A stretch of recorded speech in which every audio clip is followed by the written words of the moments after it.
Nos encontramos en el despacho de la ministra coordinadora de la Producción, Empleo y Competitividad, Natalie Selvi, para conversar sobre la gestión que está realizando esta importante cartera de Estado que representa a un aspecto fundamental para el país, el desarrollo, la producción y, por supuesto, el empleo.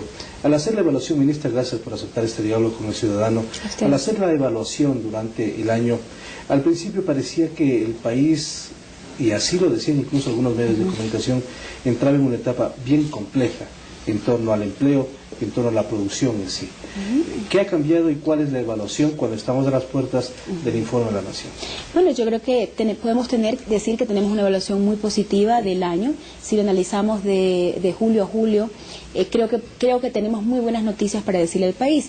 En primer lugar, quisiera relevar que ya contamos con un modelo de transformación productiva que ya tiene unas leyes que lo amparan, y este es el Código de la Producción y sus reglamentos, y creo que el Código ha cumplido un rol muy importante en ser el mecanismo que viabilice un cambio en la matriz productiva del país. Nosotros queremos una matriz con valor agregado, productos con valor agregado, queremos una matriz que tenga también una importancia de la innovación en los servicios, que sea verde, que sea coeficiente. ¿Y por qué la importancia del valor agregado, Marcos? Es porque justamente nosotros buscamos empleo y empleo de calidad, y eso es lo que está detrás de cada una de las acciones que el Consejo de la Producción lleva a cabo, es justamente fomentar ese cambio en la matriz productiva, que se democratice ese cambio de la matriz productiva y que se genere más empleo y sobre todo más empleo de calidad. Al principio ciertos empresarios tenían reparos exactamente con el Código de la Producción,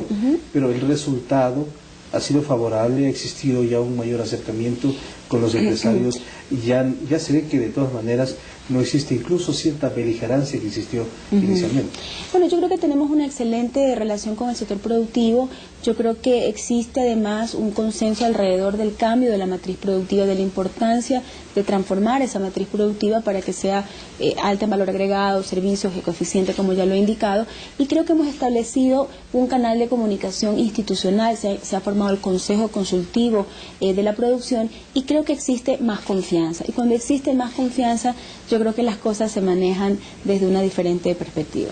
Vamos a pasar revista a algunos de los proyectos emblemáticos que maneja, pero también quisiera que se refiera a lo que significó en su momento determinado la advertencia de que si Ecuador no continuaba con el ATPDA, la producción de los sectores involucrados iba a ser deficiente, iba a ser negativa. En la práctica, ¿qué ha sucedido? Bueno, en la práctica lo que hemos tenido es un incremento de las exportaciones, a excepción de dos productos, como son el brócoli y me parece alguna fruta tropical, creo que específicamente la piña, o también hemos tenido una reducción en los productos artesanales, pero en general, si usted analiza el total de las exportaciones a Estados Unidos y en general a todas las naciones, tenemos un incremento muy favorable en lo que va del año y en el periodo acumulado. Quiero decir esto porque de alguna manera se ha creado el mito de que en este gobierno han crecido las exportaciones. Si usted quita el 2009, que es el año de crisis, hemos crecido a tasas superiores en los no tradicionales del 15%, tasas superiores de otros periodos. Nosotros indicamos en su momento que la TPDA es importante, pero que el monto que ingresa a Estados Unidos por ese mecanismo es de $400 millones. Y con un mercado a la alza, con los alimentos, con sus precios al alza y de gran demanda, no nos hemos visto afectados mayormente por la no renovación unilateral de Estados Unidos del tratado. ¿Cuáles son los principales programas o proyectos que tiene el Ministerio y en qué medida han tenido una recepción importante? Muy bien, pero quizás me gustaría hablar de unos 3 logros que son más de carácter transversal, donde todo el Consejo de la Producción, todos los ministerios e instituciones que forman parte del Consejo de la Producción han coadyuvado a su cumplimiento, y es la productividad general de la economía. Nosotros hemos hecho un análisis de más de 17.000 empresas, las hemos seguido a las mismas empresas, tanto micro, pequeñas, medianas y grandes empresas, por los últimos 4 años. ¿Y qué hemos encontrado? Que la productividad de esas empresas ha incrementado en promedio más del 15%. Las empresas grandes han incrementado su productividad en más del 16%, pero las pequeñas y las medianas también lo han hecho por encima del 14%. Entonces, esto es muy importante. No había un crecimiento sostenido de la productividad, y esto se puede, digamos, explicar de varias maneras. En primer lugar, hemos tenido condiciones favorables, las ventas han crecido, a excepción del año 2009, que recordemos es el año de mayor crisis planetaria, pero también creo que ha existido muchísimo más apoyo potente y concreto desde el gobierno. Y eso lo podemos demostrar con los programas emblemáticos a los que usted se refería. Por ejemplo, tenemos toda una serie de programas que están hechos para apoyar la mejora de la productividad de las MIPYMES, como son los programas que tiene el Ministerio de Industrias. Recientemente tenemos el Fondepyme se transformó en Produce Pyme con muchos componentes, inclusive tiene uno que se llama Exporta Pyme para el incremento de la exportación. Y eso podríamos abordarlo. El segundo eje importante del cumplimiento de la gestión del Ministerio. Yo creo que la democratización de la transformación productiva, porque no solamente nosotros queremos cambiar el patrón de producción, fomentar un patrón de producción, sino también asegurarnos que todos los ciudadanos, todos los ecuatorianos tengamos beneficios de esa transformación productiva. Entonces, el primer beneficio tangible es el empleo y la calidad del empleo. Y podemos decir rotundamente que la población económicamente activa no ha caído, como muchos analistas han dicho, no, bajo cualquier prueba de hipótesis económica, la población económicamente no activa no ha caído. Tenemos una disminución constante, digamos, una tendencia de disminución del desempleo importante. La última encuesta a nivel nacional nos habla de un desempleo del 5%, y también hemos mejorado muchísimo la calidad del empleo. ¿A qué me refiero con esto?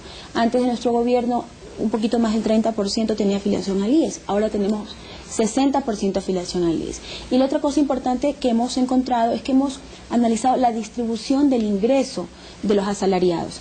Y cuando entramos al gobierno, usted tenía que la mayor parte de esa distribución, es decir, el mayor porcentaje de ecuatorianos, ganaban muy pegadito al salario mínimo.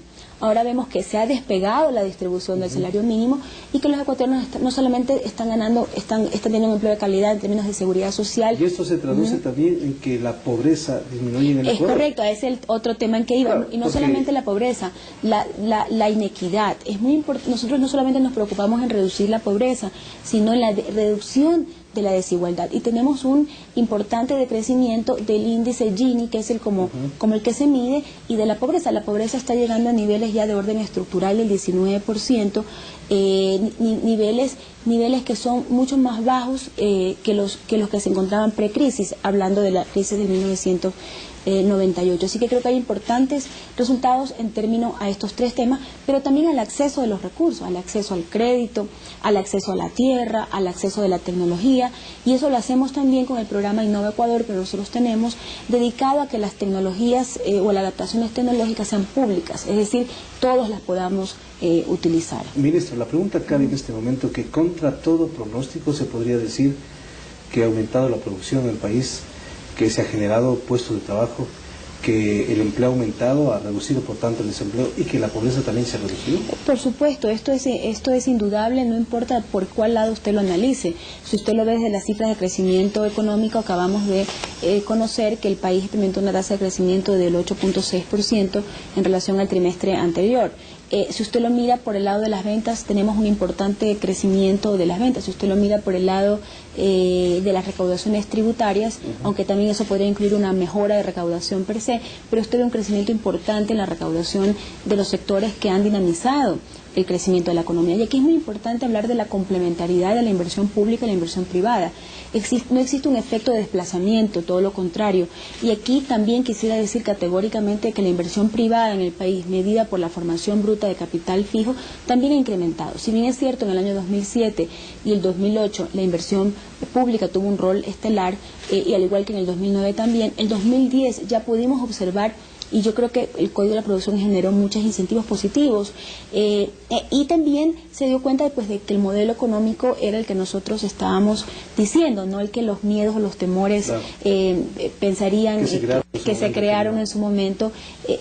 Creo que se demostró con la práctica que el modelo económico es un modelo que respeta a la empresa privada ética y solidaria. Ahora, si vamos a un parámetro, si la tendencia de crecimiento de inversión se mantiene 6 meses, se marcará un récord en el apoyo del sector público del público al sector productivo. Sí, correcto. Eso es lo que yo le decía, la complementariedad de la inversión pública con la inversión privada. En primer lugar, porque se requiere competitividad sistémica, infraestructura, carreteras, buena educación, salud para los ecuatorianos, pero también se requiere inversión privada, y yo creo que la una a la otra se complementa. Quien ejecuta de alguna manera parte de la inversión pública, los contratos, por ejemplo, de carreteras, de infraestructura, es el sector privado. Entonces, yo creo que hay que dejar al lado este mito de que la una compite con la otra, sino todo lo contrario, son complementarias y crean unas sinergias.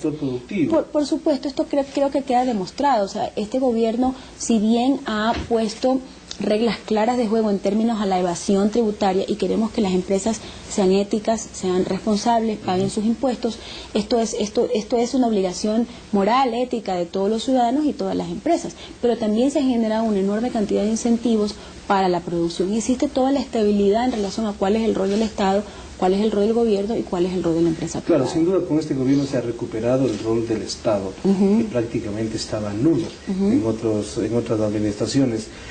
¿Qué medidas se han tomado para acortar la brecha del ingreso y el costo de la canasta familiar, que es algo fundamental para el ciudadano? Bueno, en primer lugar es importante indicar cuál es la brecha que existe. La brecha que existe en nuestro gobierno es sustancialmente menor que la brecha que han existido en otros gobiernos. Es decir, hemos ido poco a poco reduciendo esa brecha, producto de una política que privilegia al ser humano antes que al capital, y por eso los incrementos salariales siempre han estado en orden de la productividad, pero también de un factor de ajuste que permita a la ciudadanía ir recuperando su capacidad adquisitiva. Esto por el lado de los ingresos. La política salarial del gobierno de la Revolución Ciudadana ha sido una política salarial adecuada, que siempre está pensando en el trabajador, en los ciudadanos.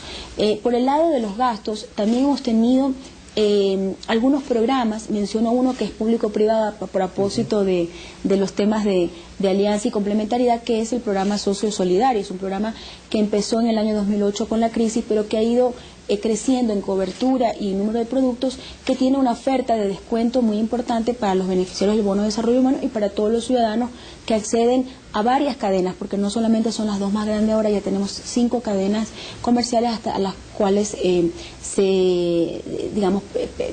pertenecen al programa. Además, el tener una mayor producción nos ha permitido de alguna manera minimizar los efectos, porque el 2011 también es un año, y el 2010, el último semestre, fue un año de incremento de precios en el mundo de los alimentos y de muchos materias primas que nosotros importamos. Entonces, con medidas tanto por el lado de la demanda, por el lado de la oferta, hemos podido mantener el poder adquisitivo e ir cerrando la brecha a niveles muy pequeños comparado con gobiernos anteriores. ¿Y cómo se han traspasado las fronteras? ¿Cómo se ha puesto en evidencia la política productiva del país a nivel internacional? ¿Qué esfuerzos en esto? Excelente su pregunta, porque uno de los propósitos de la transformación de la agenda productiva es el de la diversificación de mercados, el no depender de los mercados tradicionales. Obviamente consideramos que son mercados muy importantes, o de los socios tradicionales. Consideramos que el mercado europeo y el mercado americano son mercados importantes, y obvio que los queremos mantener, pero también es sano diversificar, y los indicadores dan cuenta de que hemos disminuido, por ejemplo, en el caso de Estados Unidos, cerca de 2 puntos la dependencia en los productos no tradicionales que teníamos en este mercado, y se han abierto nuevos mercados a raíz de la implementación de las nuevas oficinas comerciales y de las negociaciones que la Cancillería ha podido ir cerrando, de tal manera que el otro día revisaba una estadística muy interesante en Corea, que aunque exportamos poquito, lo hemos triplicado. Entonces, poco a poco iremos creciendo el valor de las exportaciones a esos mercados nuevos, sin descuidar nuestros mercados tradicionales. Pero todavía se tiene una balanza comercial desfavorable con algunos países. Esto es importante indicarlo. El talón de Aquiles de la economía ecuatoriana es precisamente el déficit de la balanza comercial, y al final del día cómo terminemos con nuestra balanza de pagos. Este no es un fenómeno nuevo, es un fenómeno que aparece después de la dolarización. Por ejemplo, en el año 2002 tuvimos ya un déficit comercial de menos 11%. El mayor déficit lo tuvimos en el año 2008, fue un año de gran crecimiento económico, le podría decir hasta que la economía se sobrecalentó, superamos tasas del 8%, y esto implicó que al haber también mayores ingresos de nuestra clase media, se comenzaron también a demandar productos importados. Y usted recordará que luego pues el planeta entró en crisis en 2009 y tomamos unas medidas de salvaguardia general de balance de pagos que nos permitieron reducir las importaciones. De allí se han llevado ya medidas de orden estructural para poder reducir el déficit comercial. ¿A qué me refiero con esto? A la sustitución estratégica de importaciones, que es uno de los pilares fundamentales de la agenda de transformación productiva. ¿Qué se ha hecho alrededor de eso? ¿Cuáles son las medidas? Muchas son de política arancelaria, las que se han aplicado, pero otras son de política industrial, que las lleva a cabo el Ministerio de Industria. Producto de eso le doy algunos ejemplos. En Palanquilla hemos sustituido, a pesar de que la demanda de construcción sigue creciente, alrededor de más de 80 millones de dólares anuales en las importaciones de Palanquilla. También hemos reducido las importaciones de zapatos y hemos recuperado toda una industria que por mucho tiempo pasó, pues digamos, problemas y un crecimiento. Buena, pero que no tenía justamente. Exactamente, que no tenía, digamos, el apoyo necesario para salir adelante y además quiero decirlo que queremos una industria muy productiva, muy competitiva para que los ciudadanos puedan gozar, digamos, de productos de buena calidad y buenos precios. Entonces tenemos un plan que se llama el Plan de Sustitución Estratégica de Importaciones, que obviamente los resultados de ese plan se comenzarán a ver con fuerza a partir del año 2013. ¿Por qué? Porque estamos dando incentivos en el Código de la Producción para que se instalen plantas nuevas en el país o para que se use más la capacidad instalada existente a través de nuevas líneas de producción. Entonces eso toma su tiempo hasta que usted instala, pone su fábrica y comienza esa producción a dar. Lo que hemos hecho hasta ahora es usar al máximo de lo posible la capacidad instalada del país, pero necesitamos tener nuevas inversiones y yo estoy muy optimista. De hecho, nosotros hemos recibido muestras de interés de inversionistas, de empresarios que quisieran tener contratos de inversión por más de 5.000 millones de dólares en los siguientes 5 años. Así que muy positivo. Muy positivo. Finalmente, ¿cuál es la proyección que tiene una vez que el presidente informa a la nación, que los ministros coordinadores tendrán su espacio para que el país conozca de primera mano lo que están haciendo? Pero ¿qué proyección viene en esto? Muy bien. Bueno, durante el informe pues podemos darle al país cuentas de los resultados como nos corresponde, un informe de rendición de cuentas de todas las instituciones que forman parte del Consejo, cada una coadyuva a los resultados que les he indicado y yo creo que vamos a tener unos años restantes muy positivos.